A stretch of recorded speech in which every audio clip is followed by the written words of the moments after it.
పార్వతీపురం మన్యం జిల్లా గుంలక్ష్మీపురం మండలంలోని లావుముఠా ప్రాంతంలో కంబగూడ, డొంగిరిగింగువ గ్రామాల మధ్య రహదారికి కురుపాం ఎమ్మెల్యే తోయక జగదీశ్వరి ఆదివారం శంకుస్థాపన చేశారు.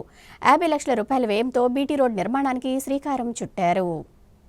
ఎన్నికల వాగ్దానాలను అమలు చేసే దిశగా కురుపాం ఎమ్మెల్యే తోయిక జగదీశ్వరి చర్యలు చేపట్టారు. ఓట్ల కోసం ప్రజల వద్దకు వెళ్లినప్పుడు వారి సమస్యలు విని వాటికి పరిష్కారం చూపుతామని ఇచ్చిన హామీని నెరవేర్చుతున్నారు. నియోజకవర్గంలోని లావుముఠా ప్రాంతంలో కంబగూడ, డోగిరికెక్కువ గ్రామాల మధ్య రోడ్డు వేస్తానని గతంలో చెప్పిన జగదీశ్వరి ఇప్పుడు ఆ రోడ్డుకు శంకుస్థాపన చేశారు. ఈ సందర్భంగా ఆమె మాట్లాడుతూ, గతంలో ఈ గ్రామాలకు రోడ్డు సదుపాయం కల్పిస్తామని చెప్పిన ప్రజాప్రతినిధులు మొండి చేయి చూపారని, ప్రజల ఇబ్బందిని గుర్తించి అధికారంలోకి వచ్చిన 2 నెలల వ్యవధిలో రోడ్డు నిర్మాణానికి చర్యలు చేపట్టామన్నారు. ఇంకా ఏజెన్సీలోని పలు గ్రామాలకు రహదారి సౌకర్యం కల్పించాల్సిన అవసరం ఉందన్నారు. ఈ కార్యక్రమంలో బీజేపీ జిల్లా అధ్యక్షులు నిమ్మక సింహాచలం, తెలుగుదేశం కన్వీనర్ పాడి సుదర్శన్ రావు, రాష్ట్ర ట్రైబల్ కారం అధ్యక్షులు లావరాజు, ఐటీడీఏ సిబ్బంది, గ్రామస్తులు పెద్ద ఎత్తున పాల్గొన్నారు.